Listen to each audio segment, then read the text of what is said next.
pour être capable de faire Maisonneuve-Rosemont. En question principale, je reconnais maintenant le député de Saint-Jérôme. Madame la Présidente, avec le projet de loi 89, le ministre du Travail veut modifier le Code du travail en se basant sur des concepts nébuleux, malléables, ouvrant la porte à l'arbitraire. Au-delà de ce qu'il y a dans le projet de loi 89, je ne peux pas croire qu'il a présenté son projet de loi et son idée au caucus, en comité ministériel, au Conseil des ministres, puis que personne ne se soit souvenu, par exemple, de la commission Charbonneau, où on avait mis à jour un prêt de la FIPO à Tony Accurso de 8 millions de dollars. Que personne ne se soit préoccupé de la bataille épique menée par cette déléguée syndicale d'une école pour avoir accès aux états financiers du syndicat de Champlain, ce qu'elle avait droit, et qui a dû s'adresser au tribunal pour l'avoir. Ou encore que personne ne lui ait mentionné l'enquête de Sarah Maud Lefebvre et Jean-Louis Fortin du Journal de Montréal sur les dépenses de la FTQ Construction, les camionnettes avec toutes les options. Pourquoi est-ce qu'il n'a pas inclus la performance financière? Du côté du gouvernement, du ministre du Travail, on l'écoute. Merci, Madame la Présidente.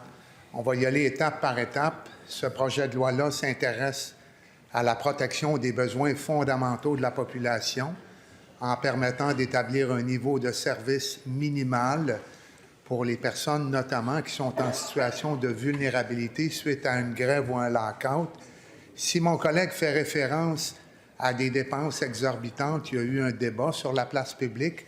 J'ai constamment répété que les cotisations syndicales devaient être utilisées à des fins de formation, représentation, négociation et pas à des fins personnelles, notamment comme ce qui a été révélé récemment, ou à des fins d'idéologie ou de prise de position qui ne sont pas compatibles nécessairement avec celles des salariés syndiqués. Alors, ceci dit, pour le projet de loi 89, on a terminé les consultations particulières.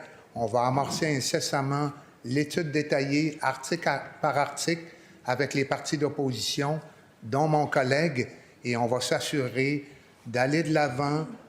C'est un projet de loi qui est perfectible. Il faut l'améliorer pour le bénéfice des Québécois et des Québécoises.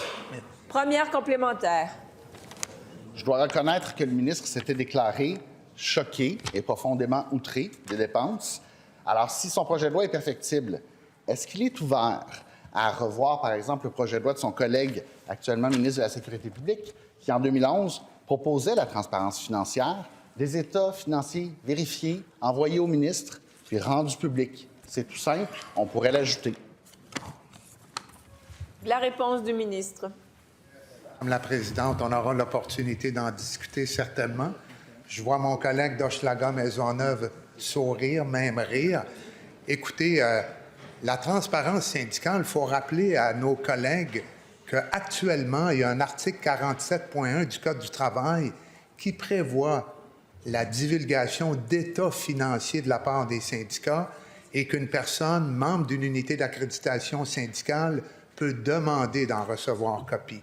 Est-ce qu'il y a matière à améliorer cet article-là?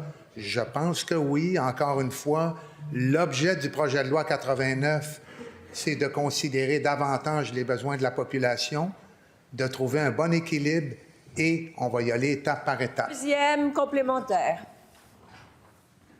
Il est important, Madame la Présidente, de rappeler que la formule RAND, c'est presque un pouvoir, dans le fond, de taxation délégué parce qu'on prend des cotisations directement sur la paye. Que les cotisations syndicales, les indemnités de grève, ce n'est pas imposable, que les fonds de travailleurs sont largement subventionnés aussi. Ça serait logique pour la protection du public, mais pas aussi pouvoir voir ces états financiers, qu'on puisse les divulguer. Et même l'article de loi ne garantit pas que les syndiqués ont accès. La réponse du ministre du Travail. Merci, Madame la Présidente. Écoutez, il faut quand même reconnaître que la formule RAND qui permet ou qui oblige un employeur de déduire à la source le montant de cotisation syndicale déterminé par le syndicat, ça remplit quand même un rôle qui est précieux, qui permet à des syndicats d'avoir une vitalité dans les milieux de travail. Je sais que ça aussi, ça peut faire l'objet d'une discussion. Je le répète, le projet de loi 89 vise à trouver un bon équilibre entre les besoins de la population et l'exercice d'un droit de grève, la transparence syndicale, on y travaille, la formule RAN, on pourra certainement en discuter. Ce n'est pas mon intention à ce stade. Question.